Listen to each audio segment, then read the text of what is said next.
Bom dia, crianças. Vamos orar para começar mais uma aula? Querido Deus, graças te damos, Senhor, pelo dia de hoje, dia do Senhor. Que o Senhor possa trabalhar conosco, nos nossos corações, ó Deus, fazendo de nós crentes melhores a cada dia. Perdoa os nossos pecados. Em nome de Jesus. Amém. Hoje nós vamos continuar falando sobre o assunto da história dos reformadores. E o reformador que estudaremos hoje chama-se John Huss. Um nome um pouquinho diferente, né? E bem curioso, a gente vai ver por quê. Essa é a carinha aí de John Huss. Então, olha só.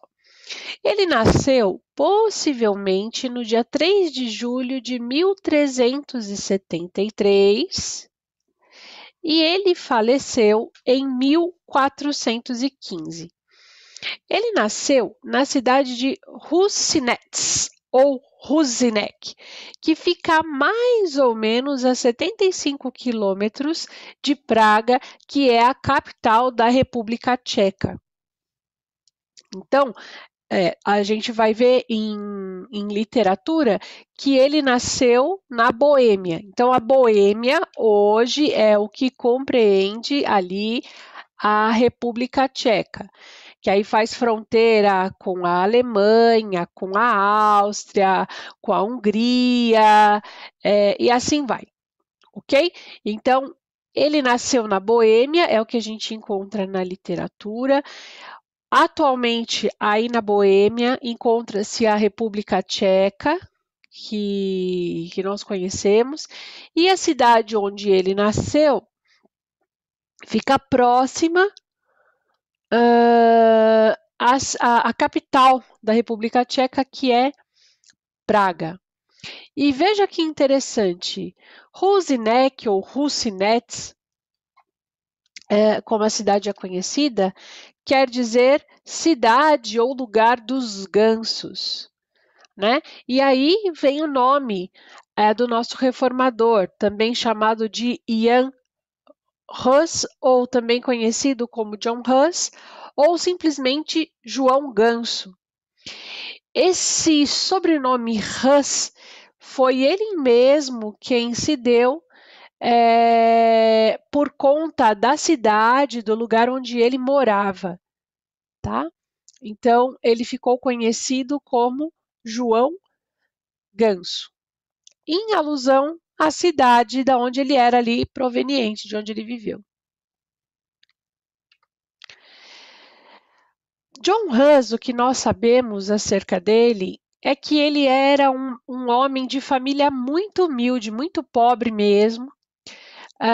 Seus pais moravam em casebres e não sabiam ler e escrever. Ele entrou para a vida eclesiástica, né, para o serviço da igreja, para ser sacerdote, com o intuito de ter a sua vida melhor, porque ele pensava, bom, eu vou pelo menos ter algum lugar para dormir, para poder comer, enfim, de forma mais rápida, né? Eu vou ter isso de forma garantida enquanto eu me preparo para esse tipo de serviço. E de fato, ele se preparou, ele passou a ser um grande professor, né? Enquanto ali os seus pais tinham aquela dificuldade, ele continuou sendo um homem simples, de essência, mas agora ele era um homem estudado, né? De bastante conhecimento. E ele então começou a fazer o seu trabalho ali numa cidade onde ali na cidade, né, em sua cidade natal, ele foi ordenado a trabalhar numa capela chamada Capela de Belém, que é ali também onde ele termina o seu ministério. Então vejam só, ele começa a se relacionar, a ter um relacionamento mais profundo com Deus, ele começa a ensinar, ele começa a viver uma vida de bondade, de piedade, e ele começa a incentivar as pessoas que leiam a Bíblia. Mas vocês sabem que os sacerdotes daquela época, eles não tinham interesse nenhum de que as pessoas conhecessem a Deus e de que elas conhecessem a Bíblia de forma clara. Nós já vimos aqui em outras aulas que a Bíblia ela era lida e falada em latim. E quem é que entendia latim? A população ali mal sabia ler e escrever. Então era uma coisa muito complexa, né? Então ele começou a estimular ali nas suas pregações para que as pessoas lessem a Bíblia, né? E aí esses sacerdotes falavam assim para as pessoas: ó, obedeçam aí a gente. Nós é que sabemos de tudo, viu? Ó, não leiam a Bíblia, não. Vocês são tolos demais para entender o que está escrito aí. Vocês mal sabem ler. Por que vocês vão ler a Bíblia? Obedeçam ao Papa. Ele está no lugar de Deus. Olha que absurdo isso. O Papa estar no lugar de Deus. E todo o sacrifício que Jesus fez lá na cruz? Se vocês pecarem, dê-nos um pouco de dinheiro e tudo estará resolvido. Olha que coisa mais absurda. Eles vendiam um lugar no céu. Você poderia ter a vida que você quisesse, você poderia pecar à vontade, que você ia lá e comprava uma indulgência, que era um pedacinho de lugar lá no céu. Você podia ter um lixo de vida. E só, não tinha importância nenhuma para eles, desde que você comprasse o seu pedacinho de terra lá no céu. Então vejam, nós sabemos que nossos pecados são pagos pelo sacrifício que Jesus fez na cruz. Mas vejam o absurdo, né, que esses homens passavam para as pessoas. E ele pregava contra isso. Ele começou a ler, a ter entendimento, até que ele achou, ele ganhou os livros de Wycliffe. E quando ele leu esses livros, né, ele tinha medo de ler, porque já haviam dito para ele que eram escritos hereges, né, que iam contra a vontade de Deus. E quando ele leu aquele material, ele se colocou de joelhos e orou e entregou a sua vida a Deus. E ele entendeu realmente aquilo que Deus queria dele, que era levar aquela mensagem da salvação, da mudança de vida para os outros. Durante algum tempo, ele foi ali o pregador oficial da rainha da Boêmia. E, obviamente, conforme ele ia pregando, conforme ele ia levando a mensagem de Deus para as pessoas ali da Boêmia, e aquelas pessoas o iam seguindo, iam ficando impactadas com a sua mensagem, com a sua pregação, os sacerdotes católicos começaram a não gostar disso. Veja, na vida dele aconteceu um fato muito, muito, muito interessante. Ele tinha alguns alunos e esses alunos gostavam muito dele e falaram para ele: olha, nós precisamos fazer alguma coisa por você, porque a gente gosta muito de você, você é muito bom para nós. Deixa a gente pintar aqui as paredes da sua casa. Elas estão velhas, estão sujas, estão precisando de uma pintura. E aí esses estudantes fizeram uma pintura e numa parede eles colocaram a face de um papa autoritário olhando as pessoas.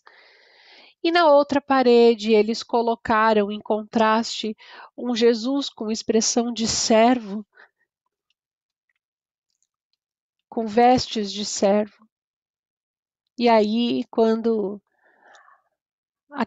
aquelas pinturas foram apresentadas a ele, disseram: olha, veja, o seu Jesus, que é seu amigo, é o servo sobre todos e olha as pessoas com amor.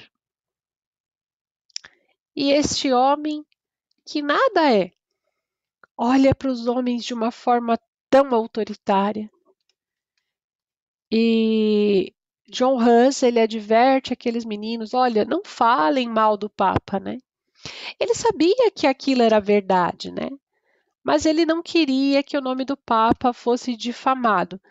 Então, essas pinturas geraram ali muita conversa naquela região. E aí pediram para que aquelas pessoas que haviam feito aquela pintura se retirassem da cidade. Mas é muito interessante ver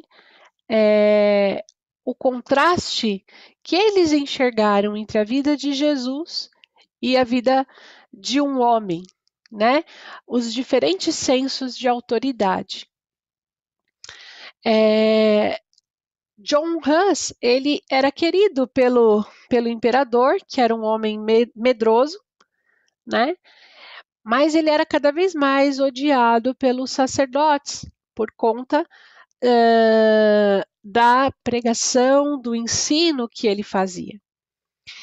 E ele foi levado a um tribunal, ele foi preso por esses bispos e sacerdotes católicos, e ele teve todos os seus livros, todos os seus escritos, inclusive aqueles livros que ele havia recebido de Wycliffe, todos queimados. Então, a igreja ali não permitia que se falasse nada, né, que não fosse pertinente àquilo, né? Eles iam exatamente contra alguns pontos da Igreja Católica, principalmente a adoração a Maria, principalmente a questão do pecado, né? A questão das indulgências que a Igreja vendia e que eles pregavam o sacrifício de Jesus, a mudança de vida, né? Que isso pode trazer. E por falar acerca dessas coisas, ensinar acerca dessas coisas, John Hus, ele também é preso e martirizado. E o seu exemplo de vida permanece até hoje para nós, né? E que exemplo é esse? É um exemplo de um homem que deu a sua vida para que outros pudessem conhecer a verdade. De um homem que não teve medo de dizer a verdade, de enfrentar as dificuldades, as humilhações. É um homem que levou outros a conhecer a Deus. Sabe, a palavra de Deus nos diz lá em Mateus: Vós sois o sal da terra, e se o sal for insípido, com que se há de salgar? Para nada mais presta senão para se lançar fora e ser pisado pelos homens. Vós sois a luz do mundo, não se pode esconder uma cidade edificada sobre um monte. Nem se acende a candeia e se coloca debaixo do alqueire, mas no velador, e dá luz a todos que estão na casa.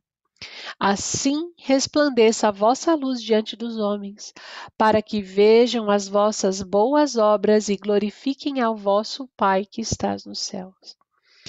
Se o sal serve para temperar, para dar gosto, se ele for insípido, ou seja, se ele não tiver gosto, se ele não tiver sabor nenhum, para que ele vai servir? E vós sois a luz do mundo. Não se pode esconder uma cidade edificada sobre um monte. Então você vê lá aquela cidade grande, bonita, enorme, um monte não consegue esconder essa cidade. E você não vai colocar uma vela, né, embaixo de um alqueire, embaixo de um balde. Mas não, você vai colocar essa vela num lugar onde todos possam ver, onde todo mundo possa enxergar. E aí ele diz no último versículo: Assim também resplandeça a vossa luz diante dos homens, para que vejam as vossas boas obras e glorifiquem ao vosso Pai que estás nos céus. A palavra de Deus está em nós. Nossa vida deve servir de testemunho. O Jesus está no nosso coração, está na nossa vida. Ele brilha através de nós. Ele dá sentido à vida das outras pessoas. E que essa luz dada pelo próprio Jesus, que ela brilhe no nosso coração, que ela brilhe na nossa vida, para que outras pessoas vejam aquilo que a gente faz, vejam o nosso bom testemunho, vejam como agimos